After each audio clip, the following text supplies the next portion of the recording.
Friends, welcome back. This is interview number 7 with HG Tudor. And to access the previous 6 interviews, please check out his channel, HG Tudor, Knowing the Narcissist, the Ultra, or you can find him on my channel, Dazed But Not Confused. We're going to be picking up from right where we left off in the last episode, where we're going to start out with me going over the Empath Detector results that HG offers.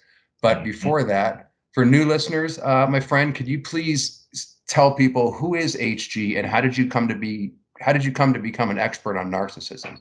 Okay. Well, thank you again for inviting me along for another interview, Doug. Always enjoy the exchange between you and I. And for those new listeners who haven't come across our discussions before, I'm a diagnosed narcissistic psychopath, and I operate through a pseudonym, HG Tudor. And you don't see me because I have to protect my identity for the purposes of ensuring that all of the information that I convey in cyberspace through my blog at narcsite.com and the YouTube channel that you just kindly mentioned, all of that information that is conveyed is done in order to enable people to understand about narcissism and psychopathy. And if I were to give my real details of who I was, that would create complications for me in my personal and private and professional life, which would then adversely affect my control. And control is one of the prime aims that I must have with regard to my interactions with other human beings. So I maintain anonymity and utilize the pseudonym of HG Tudor. It's all about the information. It's all about giving people that understanding, and I tell them plenty about the things that I do and the way that I operate and function and think, and similarly the way that my kind function and think, to enable people to gain that understanding so that they can apply it to their own lives. So that's who I am. Thank you for doing the service that you do, my friend. I don't need to reiterate that you helped save my life back in 2016, and I'm sure many, many other people have, had advantages from your work.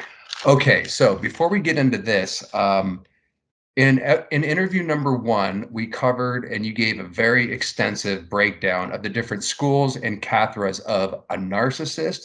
Since we're going to cover the Empath Detector, could you please give a brief breakdown of the different schools? I believe there's 4 of them, and cathras, the 5 of them, and any special character traits that you might want to add, HG. Now, I know that's a huge question, so feel free to answer it in as much detail or as little as you like. No problem. Well, I know that amongst my viewership and readership, there are many of them who are most excited to determine what the outcome was of your Empath Detector. Oh, really?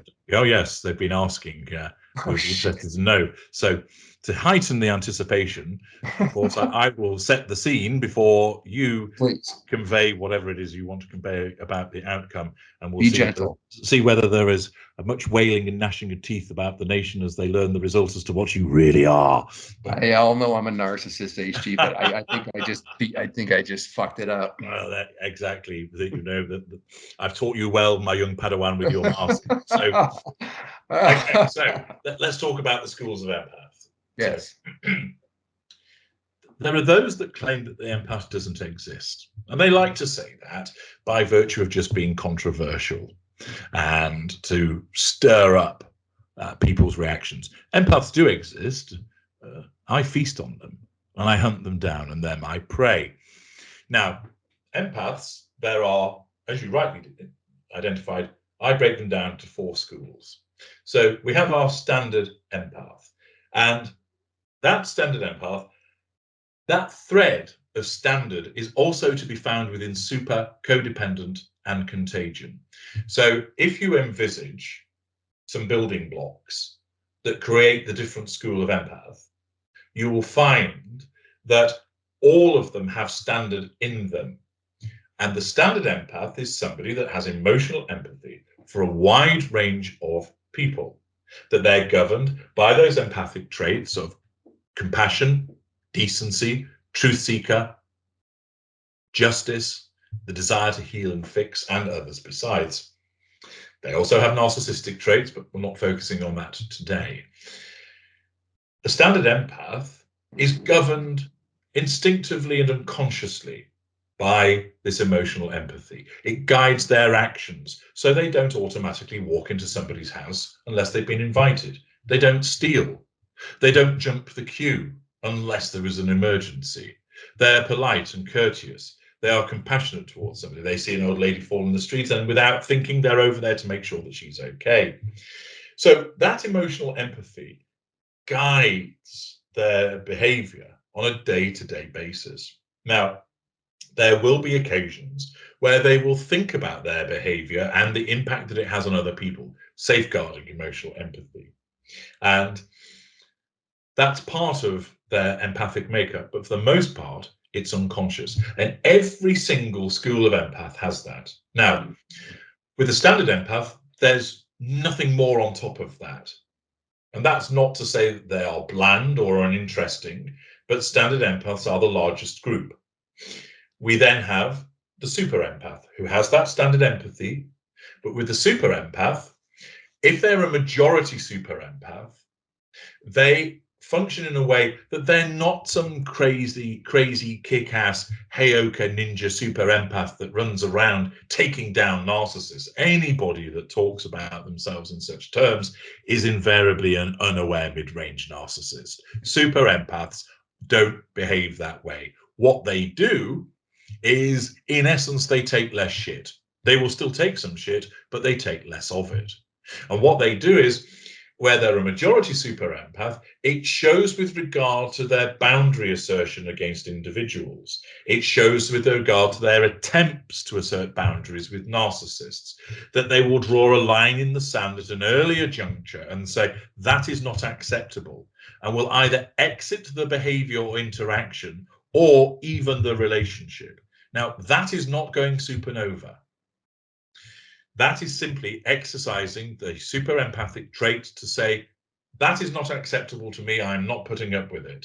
You shall not pass. I'm drawing a line in the sand. You've parked your tanks on my lawn and I'm not putting up with it any longer. So it might be rejecting a particular behavior. I'm not standing here and listening to you shouting at me any longer.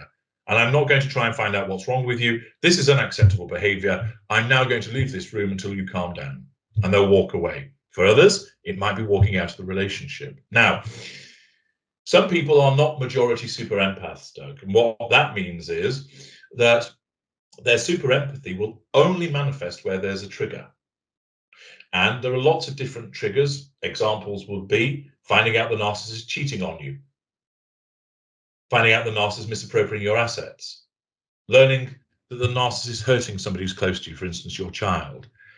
And so you might be a majority standard empath, but when one of those triggers, and you could have 4, 5, one different number of triggers, when that trigger occurs, Doug, your behavior shifts from that of standard empathy to super empathy, and your behavior alters. Beyond that, there is, of course, the capacity to go empathic supernova, and I've got specific videos and material about that, so I won't go into that in detail today. Then we have the codependents. A majority codependent on a day-to-day basis clings on to people, particularly the narcissist. They find validation by being with the narcissist, by almost being under the wing of the narcissist, by pouring themselves into the black hole that is the narcissist. They find validation. It makes them feel alive. It causes them to have a sense of identity, because in effect, as I explain in my book Chained, they started off going down the route to becoming a narcissist themselves. So narcissism has a huge familiarity for them, and codependents find it the hardest to get away from narcissists. It's not impossible, but they find it the hardest. And they sow this devotion to the narcissist where they cling on, giving and giving, and the narcissist, of course, takes and takes and takes. So that's dealing with the majority codependent, so that they behave like that on a day-to-day basis. But in terms of the minority codependent, it's similar to the position of the super empath, whereby there are certain triggers which can cause the behavior to shift into codependency. So, for example, the narcissist threatens to leave you, or the narcissist keeps bringing up something from the past against you, or uses a vulnerability against you, that you're frightened of the dark, or that you were abused as a child. And that acts as a trigger, which causes you to then shift your behavior to that of being codependency. And the number of triggers depends upon how sizable your minority aspect is. Then finally, we have the contagion. The contagion, where they're a majority, they have that standard empathy, like all the other schools, but they have a visceral response to the reactions and emotions of other people. And it might be such that they have such a level of sensitivity that they feel like they can't go outside, that they can't interact with people. In certain instances, interaction with other people are so overwhelming that they need to retreat from them because they're burdened by the energy and emotions of other people. They need to purge by going into the forest, going to the coast, going into the mountains, by being away from them. That they can anticipate the way that that person's feeling without even necessarily seeing them, without naturally watching them. Because of course, even I can see that if somebody's got tears running down their face, I understand intellectually they're upset. But the contagion can feel that upset from distance. And so in those circumstances, on a repeated basis, on a daily basis, they feel the emotions and responses of those other people as if they're on a much more visceral core level. A minority contagion has that similar experience, but less frequently. So it might only be on Monday and then nothing for a month, or it might be on Monday and Wednesday and Friday, then nothing for 2 weeks. So it works in those terms. So those are the schools.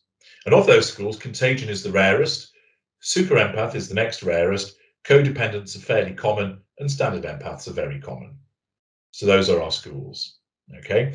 And as per the Empath Detector, which asks a range of calibrated questions to elicit from that individual what they are, the outcome is invariably that someone will either have a majority school and one or more minority schools, or they might be a hybrid, meaning no majority and they have 3 or more schools within them. So that's what we have in terms of the schools. And the way the Empath Detector has been designed is that the people answer the questions which give the nearest approximation for their particular responses to make a determination as to which school or schools they have in their makeup. It also will false flag. So where somebody, like an unaware mid-range narcissist, it will tell me that that's a narcissist that's answering the questions, and that what they've done is, some people it will answer and it will give the result narcissist. So a lesser narcissist, because they don't operate with a facade, completes it and the answer will come back narcissist. Some people it comes back narcissistic. Some people it comes back normal. And then others, it will come back with the result empath. And with some of those results, it will false flag and say, so I know that although it says empath, this person has sought to game it because their narcissism has tried through cognitive empathy to work out what the most appropriate answers do. So it's calibrated to pick up on that. Nice. So those are the schools and generally how it works. There's a lot more complexities to that, but obviously for basis of intellectual property rights and proprietary information, I'm not going to go into the detail of all of that. What about the cadres? There are 5. So we have the carrier, and that's your individual that carries the burden and load for other people. So they're the person that deals with domestic duties and childcare, and they do the laundry, and they make the meals, and they wipe the bottoms, and they take the children for their jabs, and they might be the breadwinner, and they might be the individual that arranges social events, and they deal with all of that. They carry the load and the burden, and they'll sit and listen when people are having a difficult time. Then we have the martyr. The martyr is carrier 2.0, where that individual exhibits such a slavish devotion to the needs of the narcissist and other people, but mainly the narcissist, that they do so to the extent that they suffer some kind of harm or loss. So the carrier devotes their time, for instance, to dealing with domestic duties, but they accept that that's appropriate to do that, and they don't actually really feel they don't suffer a loss. They give their time willingly. With the martyr, it might be, for instance, that you give money to the narcissist that's never returned, or you attend to the sexual needs of the narcissist and have your own sexual needs ignored, or that you're coaxed into performing a particular sex act that you don't like and you find abhorrent, but you still do it to please and placate the narcissist, or that you run around to such a great degree caring for the needs of the narcissist that you grind yourself into exhaustion, or that you look after the narcissist when they're unwell so that you fall unwell. So there's always a tangible downside: loss of money, loss of health, loss of energy, loss of freedom, whatever it might be. Then we have savior. This person is the individual that rides in on the white charger to save other people, sometimes saving the narcissist, sometimes saving other people on behalf of the narcissist to make the narcissist look good. Often found with your cult leaders in upper lesser type A narcissists, upper mid-range and middle greater narcissists. So they sometimes look for that, they'll instinctively or consciously look for the savior cadger, not because they need saving, although there's a little bit of that with the upper mid-ranger, but they do so in order to save others. Mid-range narcissists generally look for the savior cadger because they want to be saved, particularly lower mid-range, middle mid-range A, middle mid-range B. So they go diving in, fighting the good fight, riding into battle for and on behalf of the narcissist. Then we have the geezer, and that's somebody who has their emotions worn on their sleeve, and it might just be a couple of emotions. So they're not just happy, they're ecstatic and overjoyed. They're not just sad, they're distraught. They're not in pain, it's excruciating. So they have that very visceral response to certain emotions. Dependent upon the size of that particular cadre, it varies in the number of emotions that are affected. And they're very easy to get those emotions out of. It doesn't take much effort. They almost have that sort of tissue thin skin, not in the way that a narcissist does towards a threat to control, but simply in provoking that reaction. You tell them that you're doing well, they're overjoyed for you because of their emotional empathy. They're pleased for you, but they exhibit that joy also. And so those are very good fuel providers because they fountain with fuel. Then finally, magnet. With magnet, those are individuals that draw people to them intrinsically, where people suddenly want to start talking to them and share their innermost secrets with them, that they feel at ease, that they have a charisma and a magnetism that stands out, and they turn the heads in the room, not in the way that a narcissist does, but people feel inextricably drawn to them because of that innate charisma that they have. So those are the 5 cadres. Most people will have around 3, some 4, some have all 5 in varying degrees. Sometimes there may be only 2. And so the outcome of the empath detector, where someone has been determined to be an empath, shows school and cadre, and then tells you more about what all of that means, and also which subschool of narcissist is most attracted to you. Fantastic breakdown. By the way, for English translation, that's geyser. A geezer is an old man. I know you know that, but we have the British, Sure. Yeah. just so people know. Yeah. That was excellent. Did you want to say anything about the special character traits? Those are things like honesty, strong moral compass. Sure. You do a separate thing on that too, right? Yeah, so that's the trait detector. So people will do the empath detector, and then I encourage them next to go to the trait detector, which then tells you which traits that you possess. And I've broken it down into 10 empathic traits: love, devotee, compassion, decency, moral compass, and others, and 10 narcissistic traits: anger, jealousy, vanity, resentment, infidelity, and others. And you get a determination based upon how strong your empathic traits are and how strong your narcissistic traits are. So they're essentially graded on a scale which runs from at the higher end of extremely high, very high, high, moderately high, moderate, moderately low, low, very low, extremely low, on both sides for both empathic and narcissistic. And so somebody that comes out with the result of being an empath, they will have empathic and narcissistic traits, which will be from moderate upwards for the empathic side, and on the narcissistic side, they could have anything from extremely low all the way up to very high, but more usually it would run somewhere from the region of low to in the region of moderately high, possibly high.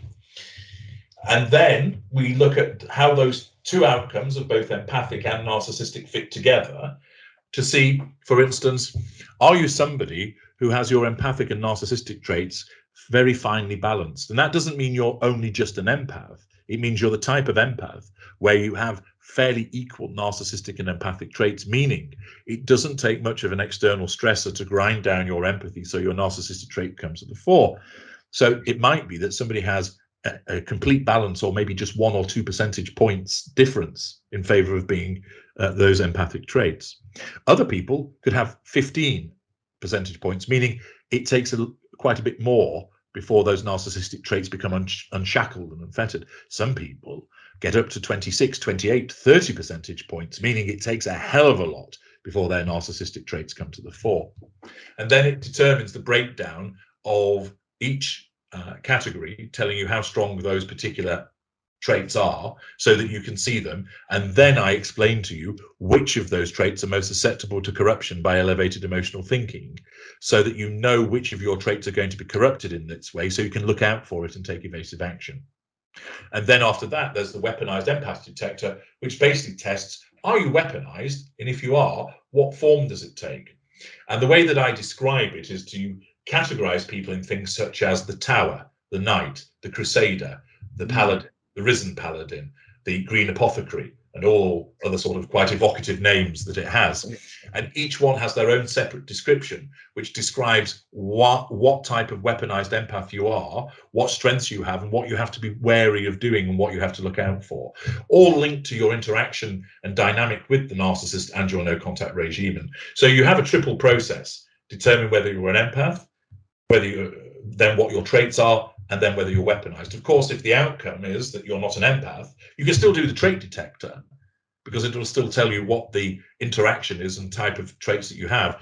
But it's pointless doing the weaponized empath detector because you're not an empath. So that won't fly. But that's the triumvirate of offerings on the empath side. Fantastic. And it also shows you the kind of just how scientific it is, because there's a lot of things to consider. You could have somebody, an empath, with strong narcissistic traits, but they wouldn't be a narcissist. Those would be their traits, right? That's right. And a lot of work and detail, Doug, has gone into the assessment and creation of these tests. I can tell, by the way, just by taking the test. So that's right. And they're detailed questionnaires, and they've been done in a way which elicits a range of answers which fit with personality types, to then link that in to the type of empath that you are. And each answer has an individual outcome, but it also has an aggregate outcome as well. So there's lots of complexities that are involved in the determination. So that's essentially how the process works. And people find it extremely useful, because there are people who worry about being a narcissist, and then they find out, well, no, I'm not. And then they want to know what type of empath that they are, because it helps them discover more about themselves. And often people go, yeah, that kind of accords with where I thought I was at. That's validating. Other people, it's a bit of a surprise, but they understand it, because of course sometimes you might not necessarily see aspects of your personality and your behavior. And then also it leads into understanding more about your various traits, and it's all done to help within that narcissistic dynamic. It's not standalone, so you just think, oh right, that's what I am. You can then use it to defend yourself and realize, I have these codependency issues, and these are the triggers that I need to look out for. Therefore, I need to better defend myself with that. These are the relevant traits, and there's a very fine balance. That's why I often blow my stack and get argumentative when my emotional empathy is eroded. So it's really useful for helping people understand more about themselves, but also, of course, to help them defend themselves vis-a-vis my kind. And all of those are available in the menu bar at narcpsych.com in the detector section. I'll make sure that I leave a link, audience, to everything that he's talking about in here so that you can access this. What sold me on this, HG, because I rarely purchase anything offline or from anybody, to be honest with you. But it was just what you said. I figured, I know who I am. I know I'm an empath. What else do I need to know? But you intrigued me with the books that I read and stuff. So I'm like, what the hell? I'll take a crack at it. It really does help knowing everything that you just described, who I am, how to defend myself. Like I said, I thought, I didn't think I was going to get much out of it, to be honest with you, because I figured I knew who I was. So without further ado, here's who I am. Let's have a drum roll. HG, and according to myself. So I'll tell you what I have to ask you one really quick question first, because you just triggered something when you were talking. If you have a narcissist that signs up for the empath detector, and we know that narcissists can't accept the fact that they're a narcissist, you can't just tell them that, HG. So how do you break the news to them, or how do you exactly handle that?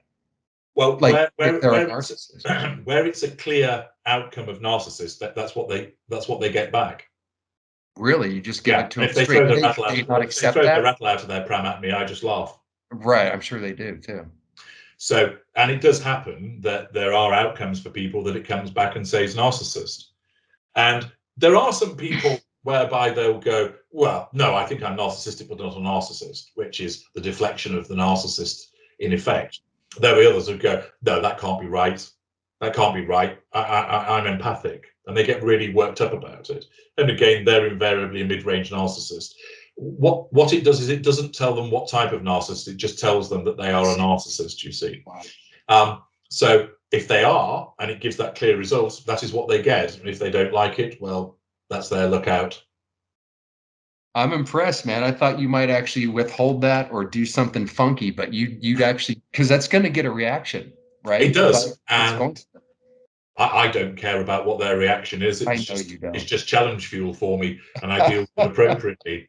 With some, that they receive it, and I don't hear anything more from them, and I know that they're sulking, and they're asserting control over me, Doug, by withdrawal. Right. And I'm sure you stay up all night because you have nothing else to do in your life. I do. I mean, it stops me sleeping. I'm pacing the floorboards thinking, oh, I do hope they're all right.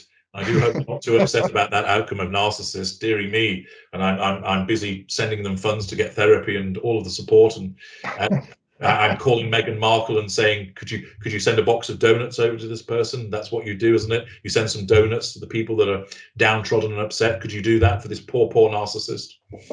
Or, by the way, congratulations on getting enemies, I guess is the right word. I watched that tarot card reader video that you put out of her, which was hilarious, by the way. That chick was freaking spot on. So I don't even follow HG. I didn't know, you're getting heat or whatever, and congratulations. Because as they say, when they start taking pot shots at you, then you know that you're doing something right. And yes. With the lady who did the tarot reading, I'm not somebody that believes in divination, which wouldn't surprise you in the slightest. However, as you know through my work, one thing that I always make clear to people, that the world is shaped by lots of people having different perspectives, and that my kind have a different perspective to your kind. And it is important that people understand that. And that lady believes in tarot and what it means. That is her perspective on the world. I don't agree with that as a way of looking at the world, but that's her particular way. And so one doesn't invalidate that in this professional setting. And it's rather interesting just to hear what she has to say about it. And it's a bit of fun also for people to listen to it. But there was a serious point behind it as well. She had created that video about me, and I thought, well, I'll tag it on by pointing out that there are those that seek to target me, and they fall into two camps. And briefly, there are those that are the sort of extensions of those famous people who simply don't like the fact that the light of narcissism is being shone on them and their behaviors are being uncovered. And because they're narcissists, and it threatens their sense of control. And they naturally won't accept that because they're unaware narcissists. And the fact that I talk about their behaviors by going to evidence is not gratuitous. I carefully look at the evidence, make the determination, and then interpret it for people so that they understand. But they don't like that. They will never, of course, confront me directly. And what they might do is, if they've learned of my work, and I understand that they have, then they'll utilize these minions to try and shut me up. And they've tried, and they've failed. What are they even trying for, briefly? What are they trying to get you for? You're not, HG, if any channel is going to get shut down, me or you first, it's going to be me, because the kind of, stuff I talk about, what the hell are you even talking about that's getting people what they'll try and do, for instance, is maintain that I'm a racist. And I would say, well, you go and find any evidence that demonstrates that I'm a racist. Go and ask my clients who are white, black, brown, yellow. I have people all around the world that have consulted with me of different races, different nationalities, different religions, different sexes, genders, preferences. As I've made it very clear, I have no prejudices. I hate everybody equally. And if you come to me and show that you're respecting my work, then I will answer your questions and I will provide you with the information that you need. With these videos, I'm talking about one thing and one thing only: narcissism. Yes, I take the piss. Yes, I'm sarcastic. The reason I do that is for my own purposes, because, for instance, the subject matter of some of these individuals, they're so vacuous and banal, I have to be sarcastic to stop myself falling into a catatonic state. But being sarcastic, since I last looked, isn't something for which that you can be thrown in prison. Exactly. Yeah, and isn't the basis of any kind of civil suit. So what they do is they go for the cheap shot and say you're being racist. And I say, well, you clearly don't understand what racism is, and it's wholly pathetic that you will level that accusation, because there is no evidence that supports that. And then, of course, what they do is that the morons that come along that are the minions, they'll say, oh, you really hate women, you know, you're a misogynist, you've got it in for Amber Heard and Harry's wife. And I say, okay, so the very series which has analysed Donald Trump, Kevin Spacey, Alec Baldwin, Boris Johnson, Oscar Pistorius, Harvey Weinstein, Chris Watts, Brian Laundrie, tell me again that I'm a woman hater? And the problem is, these epsilon semi-morons don't come along and they don't look at the evidence. They just have a knee-jerk reaction, and they are idiots. If somebody were to come to me and say, HG, I take issue with your work, and they offer a reasoned approach with evidence, I will say, well, I disagree with you, and here's why, but at least you've made a stab at having a decent discussion with me about it. And one doesn't expect everybody to agree, because people do have different views and opinions.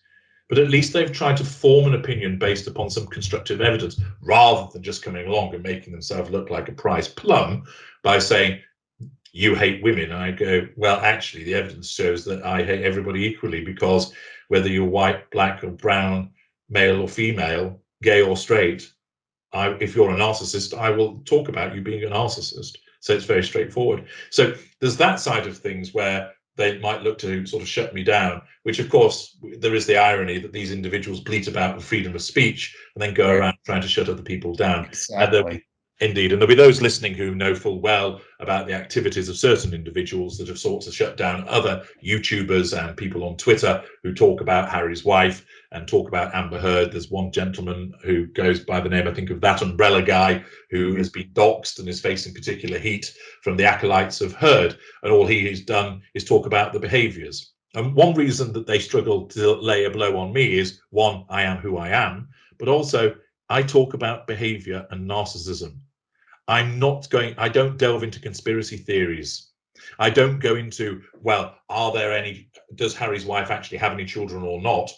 That's for other people to make their views and determinations about. I'm not interested in that. I would ask the question, would a narcissist, for instance, invent that they've got children? Because I'm talking about narcissism. Right. Would a narcissist abuse you? Not whether that particular person is necessarily an abuser or not, but are those behaviors commensurate with abuse, and why does the narcissist abuse you? For instance, with Amber Heard, one can see in the evidence that she gave and under cross-examination the inconsistencies in her evidence, that she contradicted herself and was a hypocrite. Therefore, I explain, why is she doing those things? Through the lens of her narcissism. I unravel the behaviors in the videos through the lens of narcissism. So it's all done in that vein. And because it's a channel about narcissism, it's not a channel about I hate Amber Heard or Jada Pinkett Smith or Alec Baldwin. These individuals, many of them couldn't give a fig about me. What that matters to me is using real life examples to help people understand why these famous and infamous people behave in the way that they do, and to extend people's understanding about narcissism, because those real life examples are excellent as teaching tools. I regularly get the feedback that people say, do more video analyses. HG really helps me understand the topics that you're talking about. So I provide you with that smorgasbord of information where you've got over 2,000 videos that talk about the various facets of the dynamic and the way that narcissists behave, and then 800, 900 videos which are to do with famous people, so that you can see the worked examples. And bringing those two things together in an entertaining way allows people to understand, and the feedback demonstrates that. So we have that side of things where there are those that look to target me because they quite simply are threatened by what I'm doing. And then we have the wannabes, the copycats. And these individuals are simply quite hilarious. That They are either unaware narcissists but think they are aware narcissists, and therefore they take issue with me essentially talking about the nuts and bolts of narcissism. They don't like it. And so there's one individual that decided to take a pot shot at me very early on. I don't go around looking for this. My loyal viewers and readers tell me about these individuals, say, hey, HG, there's this guy chatting shit about you, and I just laugh about it. And they tell me what's been done. And this individual had said there is no research to demonstrate that NPD results in people being abused. Now, that sentence in itself tells you all need to know about the idiocy of that. You don't need it. You don't need there to be any research. Yeah, you have lived the experience of being in a cult, Doug, and being on the receiving end of abuse from narcissists. People listening to this have been on the receiving end. They've had the black eyes. They've had their money stolen. They've been raped. They've been triangulated. They've been made to feel miserable. They've been locked out of their houses. They've seen their children tormented in order to necessitate a reaction from them. People know that those who are narcissists abuse. So to make a comment like that just tells you everything you need to know, that that is very much a channel not to be avoided, or rather it's a channel to be avoided. You also get those that claim to be aware narcissists but are not, and that they've somehow healed and that they've dealt with their issues. No, they're continuing to manipulate their audience, and those individuals are dangerous because it causes people to have hope that somehow the narcissist can change, and we can't. All they're doing is being a particular type of narcissist that says that they're cured or healed or they're doing work on themselves. And all they're doing is doling out pity plays and continuing to manipulate people. And then you have the pseudo-empaths who are unaware mid-range narcissists who think that they're super kick-ass Hyoka ninja empaths. And all you have to do is watch their videos and go, that's a mid-range narcissist ranting and raving. And what's very edifying is that so many of my readers and viewers, having accessed my work, go and see these people and come back and say, HG, I can see this person's a narcissist. Whereas once upon a time, they wouldn't, but now they recognize it, which shows the efficacy of my work. And of course, that individual is totally unable to accept what they are. And indeed, one of them would regularly blow smoke up my backside, coming along on my channel and complimenting my work and trying to buddy up to me. I have the screenshots. I believe the popular parlance is receipts. I have all of the receipts. And I know plenty about this individual and what he gets up to. That's the nature of the ultra. But what I won't do is give them the time of day. And so I mention it here because people have asked me about it and you've raised the topic. Mm-hmm. But what they're dying for, what they're absolutely crying out for, is for me to go on their channel and start bandying around some of my comments. They're so desperate for my validation. And as I teach you all, the easiest way to deal with them is to ignore them because we hate it. And the fact that when he was blowing smoke at my backside, and I knew what he was, that I didn't respond to him, caused him to go nuts. So then he releases videos attacking me. And right. What he doesn't realize, you see, because of the stupidity of being an unaware narcissist, thanks for the free publicity. Thanks for the advertising. That guy's ridiculous, by the way, too. I know who you're talking about. And HG, you talk about a cult. I mean, yeah. Not to get off track here because I don't even like giving these people time, but it's just it's amazing. Who are the people in that? You've been in a cult. Yeah. So you tell me. The commenters sound like they're in a fucking cult, dude. I don't understand who are the people in the comments that can't recognize that that's a mid-range unaware narcissist. How the fuck can't they see that, dude? That guy's crazy. That guy's crazy. Many people do see it. Some don't, because either they are empathic individuals who don't like me because I'm honest about what I am. Mm-hmm. Okay, so they think, oh, I don't like HG Tudor. He's an abuser. He's a narcissistic psychopath. So when they never get over that, HG. Some people never get over the some people just don't get over it, and there we are. That's that. And what happens is they then find a little corner of the internet with a supposedly empathic individual who rants and raves about me, and they go, yes, well, I don't like HG either, so I'm going to sit here and drink the Kool-Aid with this person. And because they've not taken time to embrace my work and understand narcissism properly, they don't realize that they're actually in cahoots with an unaware mid-range narcissist. That's crazy. Then there are other individuals who see it very clearly, and then there are other individuals who might not recognize what that person is, but recognize that his obsession and going on and on about me clearly denotes that something's wrong. And people have sent me comments that they screenshotted from other people writing comments about this individual, saying, you know, you're obsessed with him, you've let him get under your skin, he doesn't say anything about you, but you keep ranting about him. That's not good. So I'm out of here. And so those people might not recognize that he's a narcissist, but what they do recognize is that that behavior is not acceptable to them, and that's fair enough. And of course, that provides me with this free publicity, because people go, who's this HG Tudor guy that you're going on about? So they go and look and they find my channel and they have a listen. And of course, most people have got brains. And what they do is you allow them to think for themselves. You allow them to make their own minds up. And there will be people that come to my work and go, no, I don't like it. Fine. You can then go away and listen to other people who provide information about narcissism. Won't be as good, but you'll still get something out of it, because there are some good providers out there. Then most people will go, actually, this guy's the dog's bollocks. This really helps me understand. I'm getting it from the horse's mouth, and he's amusing. I don't condone what he is, but my God, he's effective. And he's unraveled it all for me. And I've spoken to him, and he helped clear the fog in an hour when I spent years in therapy and didn't get anywhere. And so you let people, I say to people, the proof of the pudding is in the eating. Access my work with an open mind, and you'll find that it works. I don't need to reassure you as to what it is. Just access it. It's there. There are hundreds of free articles. There are thousands of free videos, and then all the other stuff that you can purchase and access. Do it, and you'll find out for yourself. Read the testimonials. That tells you. Talk to the other people in the comments section. Talk to the other people on the blog, and they'll tell you about their experiences. And there'll be the odd one, of course, that wants to throw pelters at me, and you'll see why, and it's apparent what they are. But with these individuals, all they're doing is giving me free publicity, demonstrating their obsession with me. And of course, I won't create videos responding to them, because I'm not going to waste my time dedicating videos to dealing with individuals such as us. My time is dedicated to the people that want the actual help, who are decent. And of course, today I've touched upon it in discussion because you've asked about it, but ordinarily is simply the fact that all I do with these individuals is laugh at them and wave at them from my lofty heights. So I continue to climb higher and higher and higher, leaving them way, way behind, their little ineffective fists beating at the feet of the evidence that is the ultra. Hey man, I can't disagree. And speaking of that, well, let me tell you what the results of what I got on.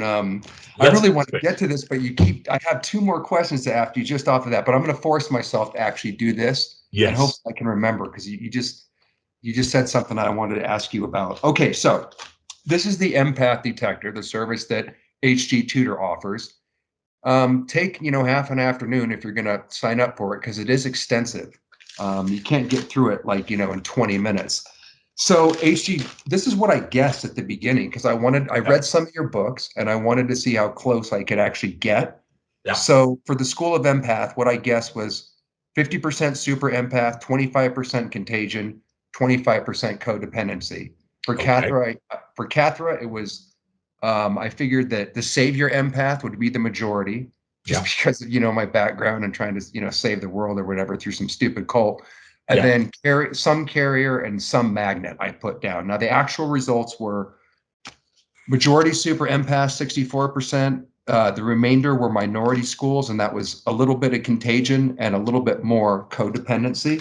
Yeah. And then for the Cathra, savior 47%, magnet 32%, 21% carrier. Hopefully the audience knows what the hell that actually means now that HG went over that previously. Do you have anything that you wanted to add to that? Yes, or I just wanted to share the results. I've just pulled your results up myself, and your graphs are sat staring at me. So as you mentioned, you're a majority super empath, which means that on a day-to-day basis, you're governed by your super empathy. So that's not that you go around hunting down narcs and blowing them away with a narc gun. It means that you will get drawn in if you're not careful because of emotional thinking by narcissists, but you have a higher threshold in terms of not putting up with the behavior and then drawing lines in the sand, as I mentioned earlier on.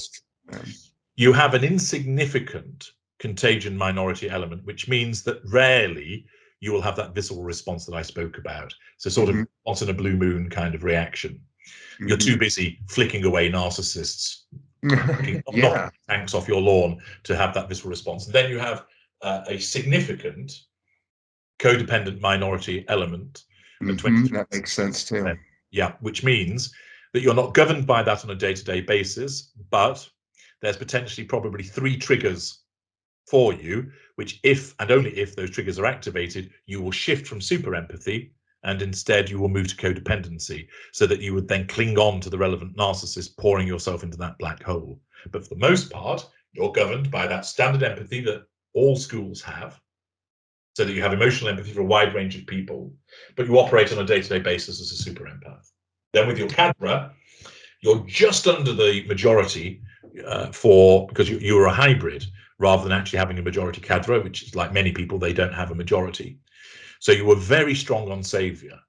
So that's part of the why you were drawn into a cult, because you were being harnessed by those narcissists, not necessarily to save them, but there'd be a little bit of that, but for you to be utilized to go and save other people, to draw them to that cult, that you were essentially being used as a lieutenant because of your savior cadre. Yeah. That's true. It's just fucking sucks to hear you say that, man, out loud. Yeah, but God, all those years, HG. And that's why I said I wish I came across your information when I was a teenager, man. Fuck. Yeah. Now, also, you're ideal for being a member of a cult because you also have a strong magnet element.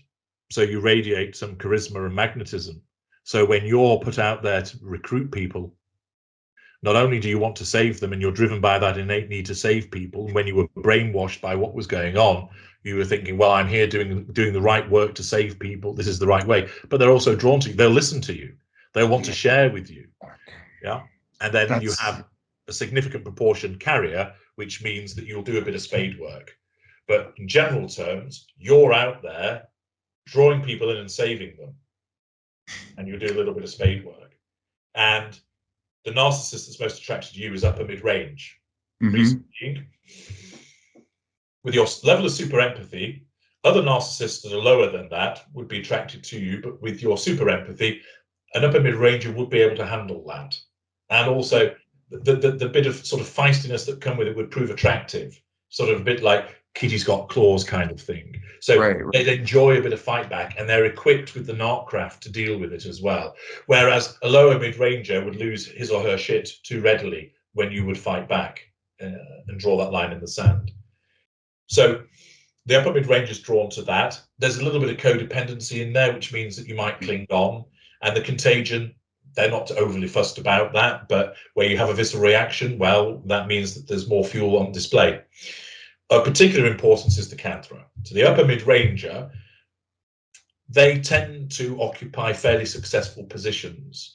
And so they will need a little bit of saving themselves because they're mid-range, but a lot of the time they will utilize you to go and save other people.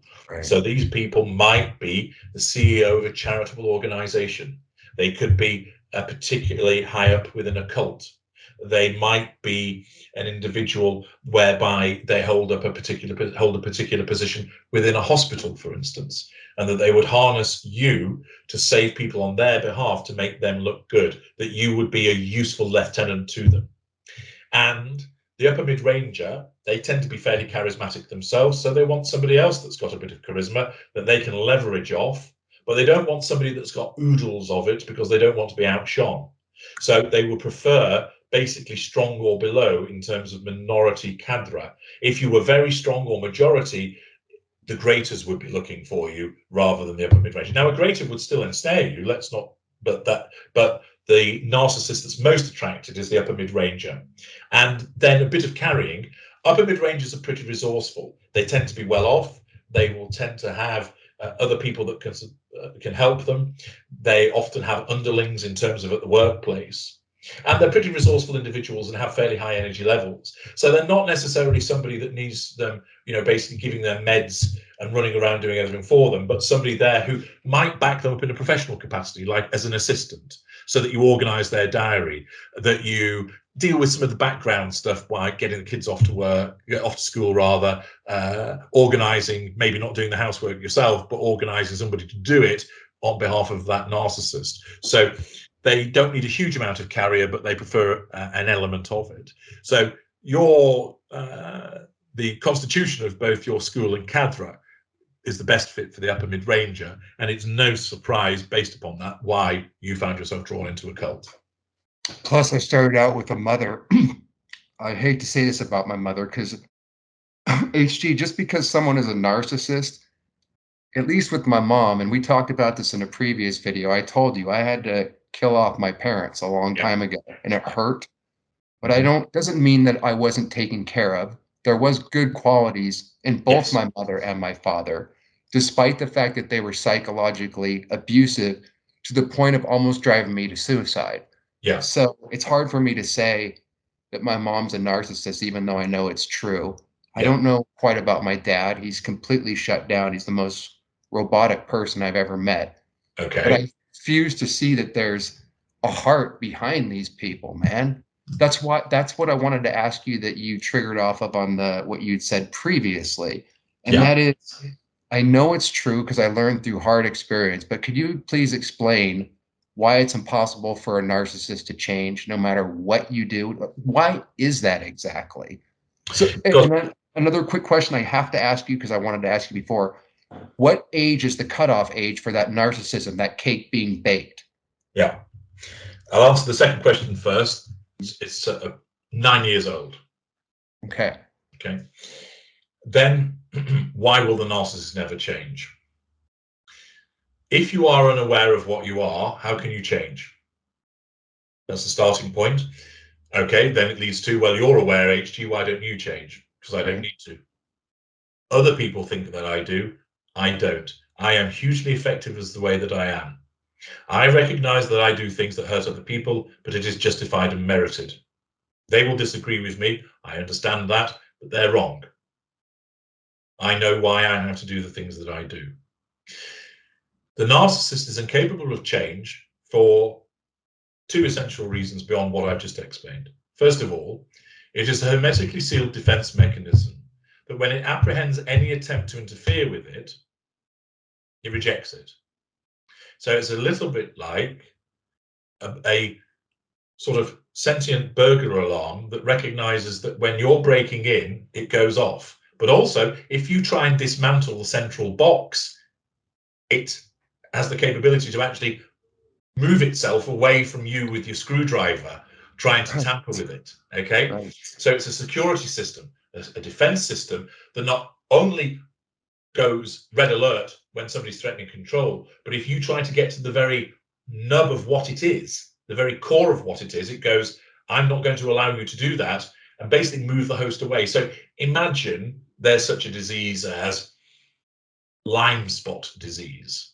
Okay, and you've got Lyme spot disease, my friend. And in those circumstances, a doctor comes towards you with a syringe with something that will cure you. And the nature of Lyme spot disease is it recognizes that's the cure, so it makes you move your legs and run away from the doctor or knock the doctor out so he can't administer the cure.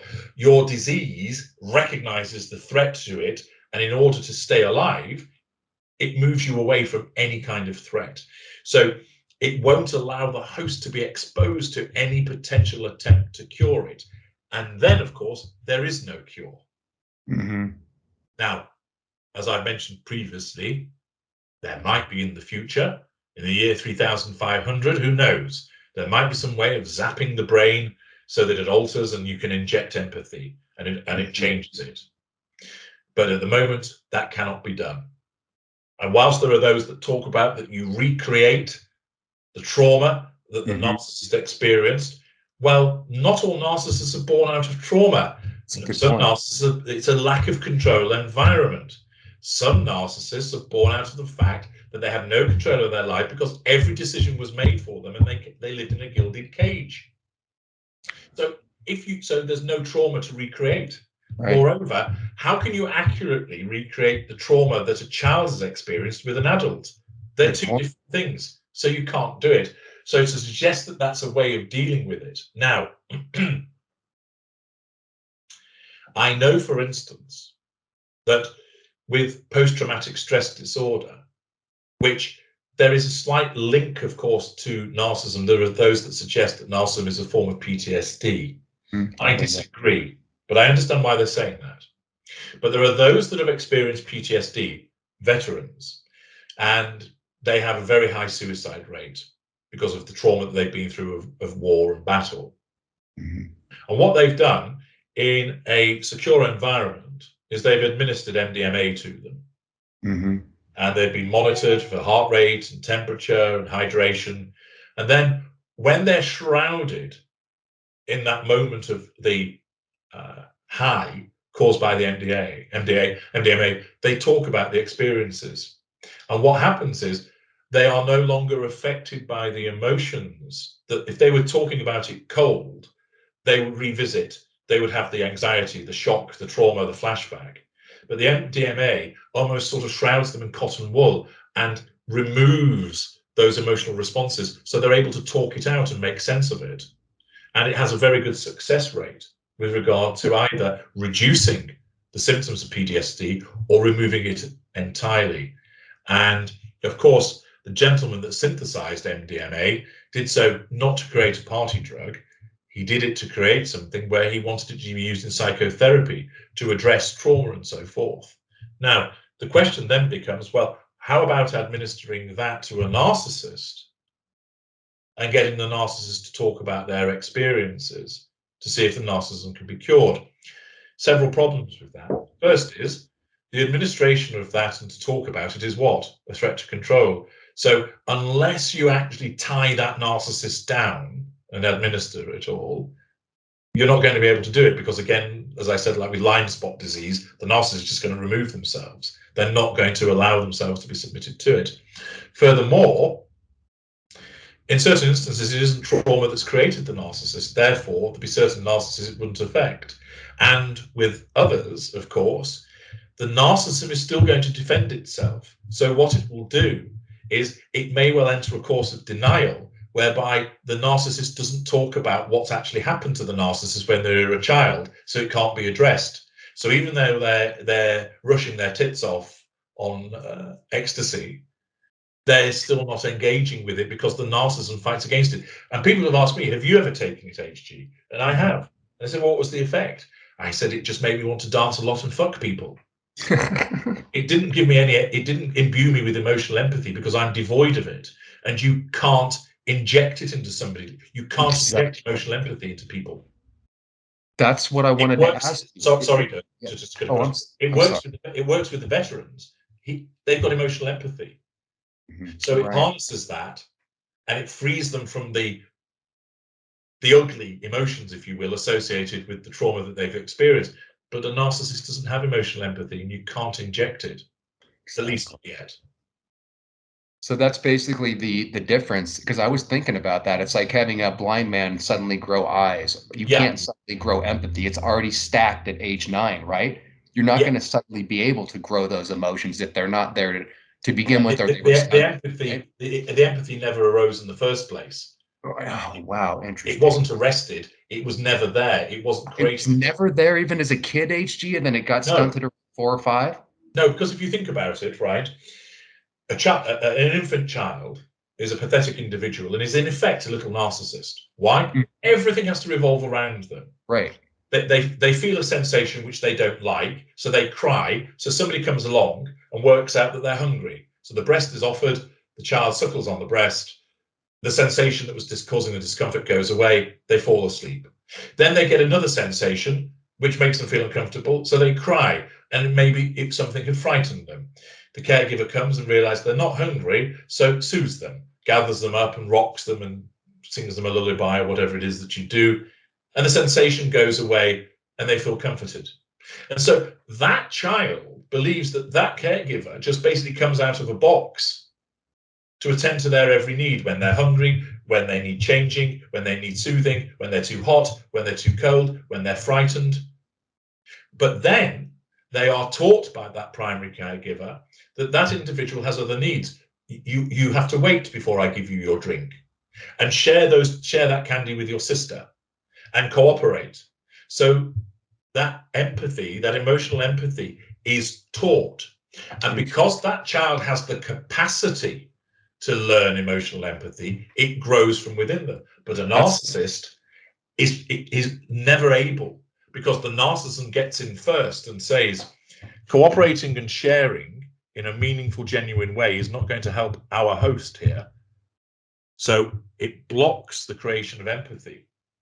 And invariably, of course, many narcissists aren't taught any empathy because of the environment that they're in. And the ones that are, it's a cognitive form of empathy that they learn rather than they're imbued with that emotional empathy. So interesting.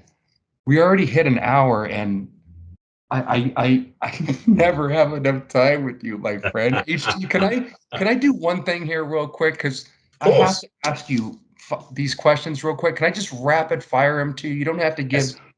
We'll end off here because we're on the hour. Well, but we will of course speak on another occasion, because our thank you, listeners man. love these exchanges. So we'll do that. But give me the rapid fire.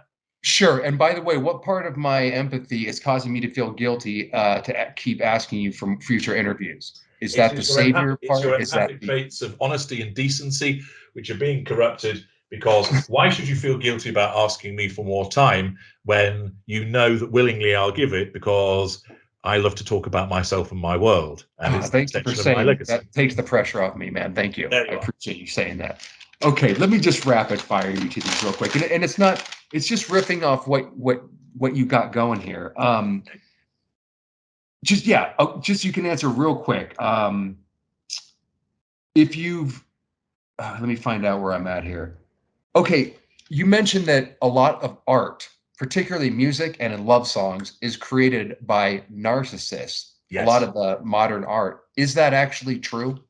It is. Like, it is our perspective of the world, which, because we're driven to want to enforce control over people and to draw fuel from them, it's look at this magnificent painting that I've done, look at this book that I've written, and that we are the ones that push for our works to be recognized, and they enter the mainstream, and then they create this narrative of what love is about. It's the narcissistic view of love that prevails.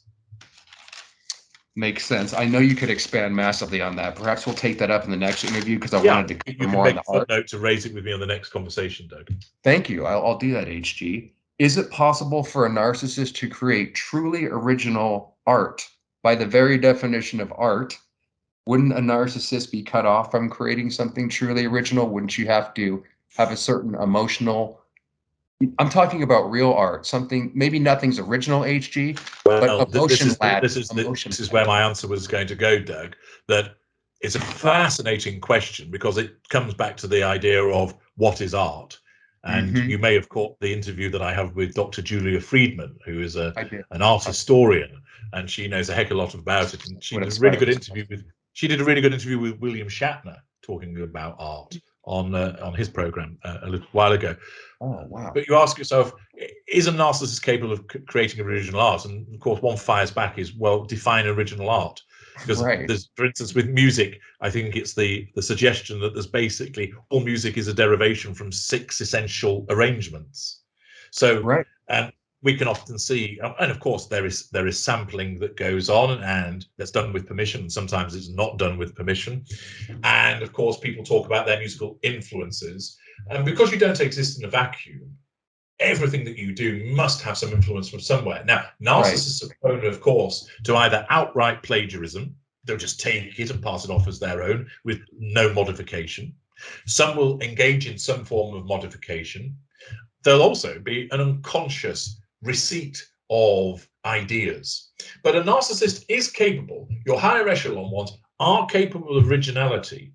Although we can have a debate as to what is original, because there's always some kind of influence. But if we were to say that there isn't any wholesale copying or plagiarism going on, a narcissist is capable of that, because it can be done from an intellectual position. It doesn't have to be done from an emotional position. And I'll give you the example, of course, of Beethoven, who was deaf. So he couldn't hear what he was composing, but he knew in a sort of intellectual way where the notes should go when he created his arrangements and so forth. So people will often say, how can you write what you write, HG, when you don't experience these emotions? Well, remember, I do have some emotions. I do have some.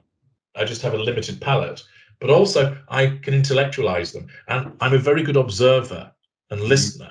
And when I hear you guys banging on about all of your emotions and how you feel about the world and the way that you describe, I'm like a sponge soaking all of that in, and I store it away and I take little I fragments do of the it same and use it. thing. I do the Yeah, same thing too. yeah, It's amazing, it's a narcissist sometimes, and maybe it's true. I don't want to ever forget that they're kind of a different creature and to stay away. I don't want to ever forget that. But at the same time, we share a lot of commonalities. Like you said, HG, some people have accused me of being a narcissist. You just touched upon it, upon the super empath part. I don't take any shit from narcissists, especially after what I've been through. Nobody yeah, gets into my life without being a decent person. I mean, I yeah. open up to everybody, but as soon as someone crosses me, man, that's it. So that's So, your super empathy at work. Yeah, yeah, I've always been like that, but I thought that was a bad quality. But I've learned since that actually that's what I need to protect my ass. Because yeah, if I don't, dude, people, I'm an easy person to walk on because I do project my own. I'm not perfect by far from it, but I project decency onto the other person. And as soon yes. as I've gotten burned so many fucking times that I refuse to go through that anymore. That's really, I want to pick up the art thing on the next one too. I'll just fire you Yeah, one more quick question and then we'll end off here. I have a okay. million of them. Is it possible for a narcissist to have any kind of a quote unquote spiritual connection? I don't want to put words into your mouth, but I don't think that you believe in a spiritual reality. I don't know what my stance is exactly either. But is it possible for a narcissist to have any kind of, use whatever word you want? Yes, It's the X factor that I it was talking. is. It is. It It, it, is. it, it, it is. Um, I don't, but I will do if I deem that it's appropriate. So, for Hmm. instance, if one of my prey were particularly religious, if I deemed it appropriate to mirror that, then I will do so. Hmm. So, if necessary, I would attend church and worship. I don't believe, but that doesn't matter. Means justifies the ends. But there are narcissists who are those true believers, that their Really? narcissism causes them to believe that there is a deity, that there is there is just one god or several gods, that they have a form of spirituality. So, as I mentioned earlier on, upper lesser type A, upper mid range, and middle greater are often involved in that. And it's a Hmm. means for them to control. Religion, of course, is one of the greatest artifices that has ever existed to enable people Definitely. through imaginary friends to say you should live your life Yeah. this way, and I am that representative on earth telling you you should behave in this particular way. What a brilliant, Yep. what an absolutely brilliant No artifice. shit. What? It's incredible. Yeah, It's the biggest control mechanism I think that's ever been invented, and I do mean invented. it is. And I think it was Marx, wasn't it, who said that religion's the opium of the people, It and is, that man. and of course there are those people that live their lives in a particular way according to certain religious tenets and prescriptions, and they don't cause a problem for anybody else, Right, and they're decent people. and that's I, fair enough. I, yeah, I don't have anything to do with religion, but I do believe that there's more to the five sense reality that we're, experiencing. That's what I wanted to kind of ask And you again, you about. see, this comes down to different perspectives, and you will get certain narcissists, for example, because it suits their narcissism to use that belief to assert control over people, to provoke them, to draw fuel from them. So you'll get some narcissists who are flat earthers. You'll get some Yeah, narcissists that deny that man landed on the moon. You will get some who will talk about chemtrails because driven by their paranoia, which causes them, and I think I touched on this previously about why certain narcissists go down the route of conspiracy theories, it's a means of assertion of control. And so that, alongside spirituality and religion, of being some kind of guru, all of those things are means of enabling control, drawing fuel, gaining character traits and residual benefits. All of those things are brilliant ways. Like sex is a fantastic way of getting those things, being part of a religion, being a pastor, being a vicar, being a priest, being a bishop, being the holy sasquatch of whatever religion it might be that you've created, whether you're Lord High Jedi or whatever it might be, is a means of doing it. And so our kind not only create these things, but then come in and harness it as a true believer for the purposes of the assertion of the prime aims. And of course, there are those that don't know what they are and think that they're good people. and to defend the religious people that are now going to bombard this with a million comments about how they're a Christian and a good person. It doesn't mean that you're a narcissist just because you belong to No, a religion. You're of course talking not. about it's a perfect playground for It narcissists to is. frickin' hang out at, man. Like therapy, Most HG, people who follow a religion are not narcissists. They're right? normal or empaths. And they But get there are ensnared with those in the narcissists. Yeah. yeah, but there are those in the congregation who use the badge of their religion as a means to get to the prime aims, and then Yeah. those who are within organized religion and the clergy. For instance, you're telling me about the priest that would abuse the altar boy. There's the narcissist. No emotional empathy for sexually abusing repeated young people who were there, came from troubled backgrounds, were Right. meant to be helped. There's a narcissist in action. And of course, not all priests are narcissists, far from it. That would be absurd to say that. And one would hope that people listening with an open mind and a sensible mind realize that nobody's saying that anybody who's got religion is a narcissist. That'd be absurd. But it is the playground, as I in my video, The Holy Narcissist. What better device, if you are of that mind, what better device is there to say that you must do what I say? On what basis?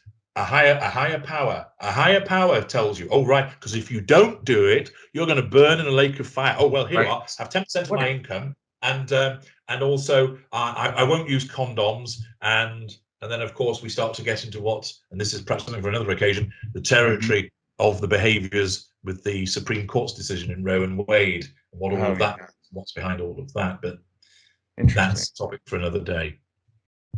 Yeah, and that'll be gone by the time we talk next. There'll be another thing. As I saw in a meme, I'm into the latest thing, HG. It's like, exactly. I can see that. I can see, because you're utterly transparent and superficial, Doug, that you are just a bandwagon. Right behind the latest thing the news tells me I'm supposed to get upset about. I mean, that's right. Yeah, I mean, it's when people talk about the news being run by narcissists, because all they want to do is terrify the population every single week. It's like, why can't we see a little puppy on the fucking news once in a while, for fuck's sake? You know what I mean? Well, again, because fear is a means of control. Right. And as I've mentioned to people before, that when you get the news that says, for instance, terrorist bomb kills 27 in London, that is, of course, a tragic event for those people who've been killed and the families are affected by the loss of loved ones. I can recognize that. That also means that in the United Kingdom, 66,999,973 people were not killed by terrorism. But the press won't report that. Why? Because that doesn't sell newspapers, and it doesn't allow control that's required. I think most people realize that. That was one of the things that my cult leader, he was always spewing stuff out like that, which sounded brilliant and true, and then mixing it in with all the lies to control. But yeah, he was telling us, and it's not as intense as when I was in the cult, but yeah, he was teaching us that the news is basically there to sell drama. It sells papers. Blood and sex sells, right? Yep. But okay. Oh man, I have so many other questions that we never get to get to. But hey, HG, I really appreciate you going over. When we finish this, Doug, we'll get the next one in the diary. Thank you so much, man. I have 10 questions reeling off, but I'm going to force myself to stop. I really do, man. Damn it. Okay. So before we end off, could you please tell listeners what you offer and exactly where they can find you? Okay. So for those of you that would like to learn more about narcissism and psychopathy and have the unrivaled insight from me, you can go to my blog, narcsite.com, narcsite.com. And there are hundreds of free articles there. And there is a decent community of individuals who are supportive and inquisitive, if you're minded to comment and interact with them also. You'll also find in the menu bar there access to a range of products and services via the Knowledge Vault. So if you want to know, am I dealing with a narcissist, you can do the Narc Detector. If you'd like to do the Empath Detector that Doug and I have talked about extensively, you can get that there. If you want to access products that tell you more about the types of narcissists that exist, how to stop being hoovered, how to deal with your addiction to the narcissist, and many, many more things besides, you'll find all of those in the Knowledge Vault. If you want to listen to my videos and be educated and entertained, then go to the YouTube channel, which is HG Tudor, Knowing the Narcissist, the Ultra. And I have a prodigious body of work there, which you can access, most of which for free. There is a channel membership, if you're so minded, to ensure that your hardworking ultra here receives some mere shekels for his endeavors. Yes. Oh. Then you can do that and have access to discounts on audio consultations and detectors and products from the Knowledge Vault, alongside member-only information and videos. And those are the two major outlets. I have a presence on Twitter and Facebook and Instagram, but those are the two main outlets where you can access my information, my expertise, and of course, if you want to pay for further involvement and help from me, you can do so. And as usual, I will leave all the links in the description box on my channel. And if you're on HG's channel, go into the description box on his and look up his services if you're interested in any of that. HG, as always, I really, really do like talking to you. And until our next one, my friend, have a good evening. You too. Thank you, Doug. Thank you, man. Take care.